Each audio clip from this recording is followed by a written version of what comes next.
Bismillah ar-Rahman ar-Rahim. Welcome back. We are wrapping up a little later than normal, Marv, because of a very special announcement by two very special ladies, very involved with the community. Alhamdulillah. The first one is you, Zakira Bhika. You're a director, a playwright, a novelist, talk show host, and community activist. And the second sister on line with us this morning is Rahima Ismail.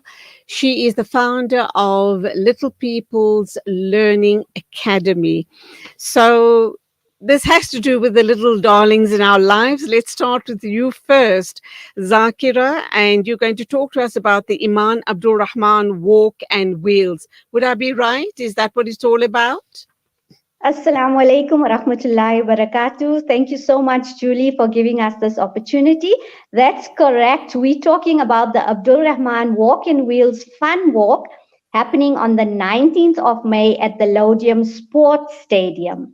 So this event was the brainchild of the parents of special needs children, particularly Fiona, who is Iman's mom, and in collaboration with Rahima from Little People's Learning Academy to raise awareness and bridge the gap within our community regarding special needs kids. So, Rahima, that's where you come in. Assalamu alaikum to you. Your the academy that you run, is it particularly focused on children with disabilities, or is it for kids right across the board? Wa alaikum salam. Jazakallah for having us on board. So the school itself is divided. It's mainstream grade R to grade 7. However, we have incorporated special needs into our program. We have a special needs class, but within our classroom environments, we have special needs learners placed as well. It's all about the inclusion. It's all about our mainstream learners learning to show empathy towards our special needs children, but more for our special needs learners to be able to be a part of something bigger. Subhanallah, that's an amazing initiative. And you find that the two different, the special needs children integrate very well with your regular learners at the school? Do you encourage that? Absolutely, absolutely. What I find more amazing is how children are more accepting of special needs learners than adults are. How the mainstream kids would actually open their hearts up more to the special needs one, but mostly how they work together. They protect each other. The special needs would protect them. They would protect vice versa, and they work together as a team. We have an amazing annual concert that we have at the end of the year, and they participate, help each other, guide each other.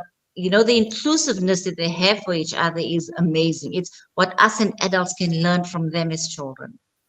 Subhanallah, it must be a huge task for you, the founder of this academy, getting, I should imagine, teachers who are able to work with special needs children and then integrating them with your regular learners. How did you overcome that challenge? The important part was getting teachers who have patience, but bucket loads of patience, and also being able to multitask. So you need to run your class as a normal mainstream class, all while catering for that one special child in your class. And alhamdulillah, I have staff, amazing staff, who can adapt to these learning environments. And what we've also done is we limit the amount of kids in the class. So we don't have huge classrooms. At most, there's 8 learners in a class. So this allows for the teacher to be able to give her attention to everybody equally. That's wonderful. Amazing achievement on your part, I might add. Zakira, how have you become, what's your role regarding this school, this academy? I'm so amazed by, and I think we as a Muslim community ought to be so proud of ourselves that we have people like Rahima in our midst. She's able to recognize the needs of the community and then cater for the different needs within our community.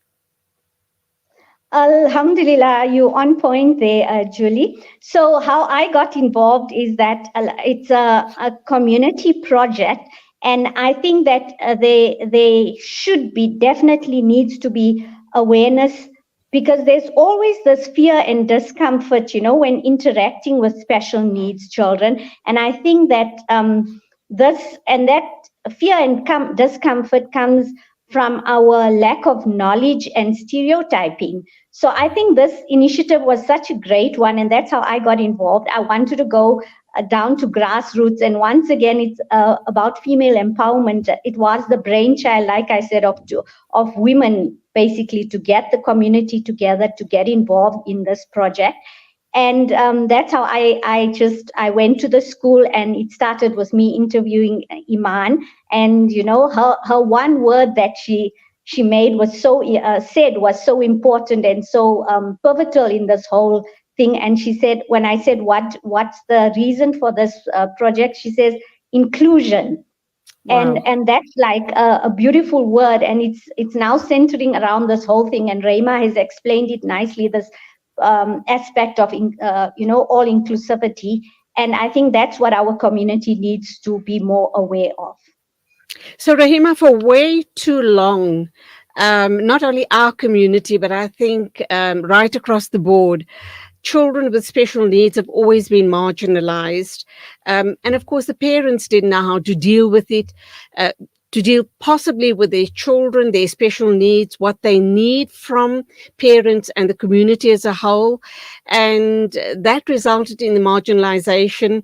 It led to possibly embarrassment as well, because it's almost as if I'm the parent of a child who's got a disability of some sort. I'm not sure if that's the correct terminology that I'm allowed to use. I don't know if it's socially acceptable, but if I have a special needs child, if I don't understand and if I don't do the right thing by that child, I'm going to give other people permission to treat the child or mistreat the child the way I do. So I need to give myself and other people around me the permission to treat my child with special needs with the equal amount of love and care as they treat other able-bodied children. How did you circumvent that? How did you get your head around it and get people to start thinking in like manner? Look, surprise, surprise. In 2007, when I met Imaan and I was introduced to her, and they were said, "This is going to be your student." My words out of my mouth was, "I don't want this. I don't know it. I don't want this. It's foreign to me." But this girl's love brought out the inner being of me to deal with special needs, And then I knew that the next time I saw another parent with special needs, I didn't walk away from them. I approached them. You'd be amazed at how much these parents are willing to share. And that is why I always tell my mainstream parents, if you see a child with special needs, take your child to their child, introduce them, let them get to know who they are.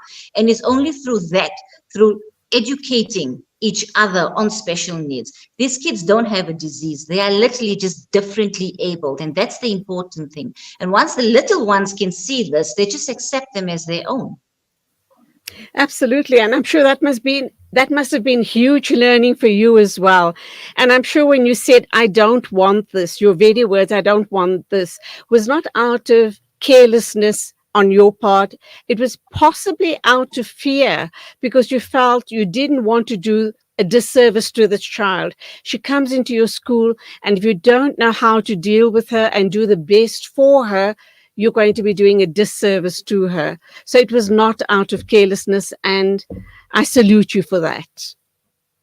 Absolutely. It was out of fear. This was foreign to me. This was new. I didn't know how to handle it. And literally, with Imaan, I decided I'm not going to do this a day at a time. I'm literally going to do this a moment at a time. And that moment grew into years. Wow. How old is she? How long has she been with you at the school? And how many other differently able children do you have in your school? Imaan and I have been together since 2007, right? Ooh. She is now 24 years old. And no matter what happens, nobody can keep us apart from each other. And in the other special needs I have, there's a total of about 14 of them, ranging from Smith-Magenis syndrome down to cerebral palsy, autism, all different. I have a whole beautiful fruit basket of learners.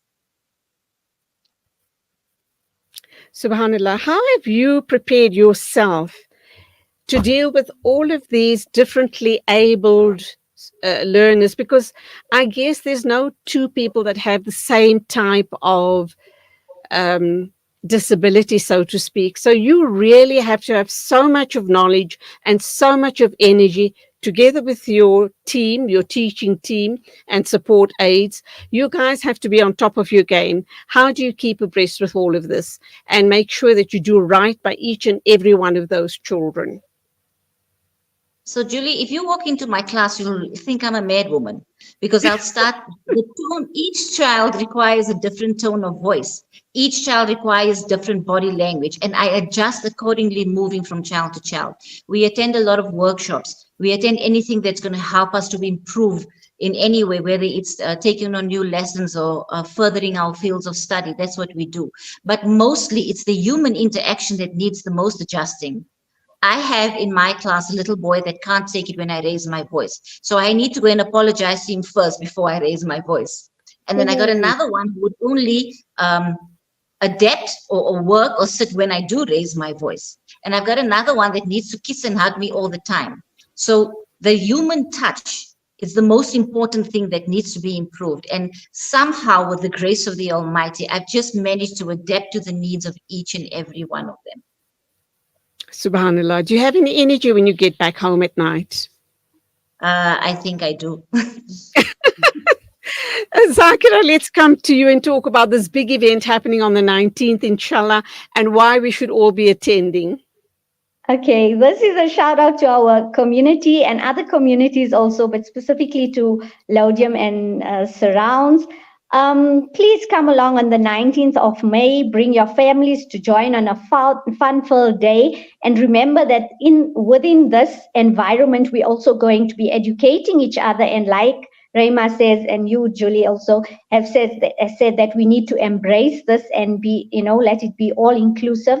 So come along on the 19th of May. It's happening at the Laudium Sports Stadium. It's a fun walk, a fun run, a fun wheels. There's going to be pop-up stalls, kiddies entertainment, and mini soccer tournament. So just come out there and let's show these special beings that the term of inclusion really does apply. Alhamdulillah, and I salute both you ladies. And Rahima, I just think you're an awesome human being. Alhamdulillah, may Allah subhanahu wa ta'ala accept all of your amazing efforts. Zakira, wonderful talking with you again after, gosh, I don't know when last you and I have spoken, but nice to have connected up with you. Thank you, and lots of success for the 19th. I'm sure you're going to have loads of people coming along. Have a fun-filled day, and I'd like to hook up with you guys sometime again in the future to take this conversation even further, inshallah. Keep us in your du'as, keep well, lots of success, and salamu alaikum to both of you. Wa alaikum assalam wa rahmatullahi wa barakatuh. It's exactly 10:15. News and views wrapping up. Thank you indeed for being with us this morning. A shout out to both our producers. That's you, Naz and Abdul Salam. Till Monday morning from me. Take care on the roads. Assalamu alaikum and Khuda Hafiz.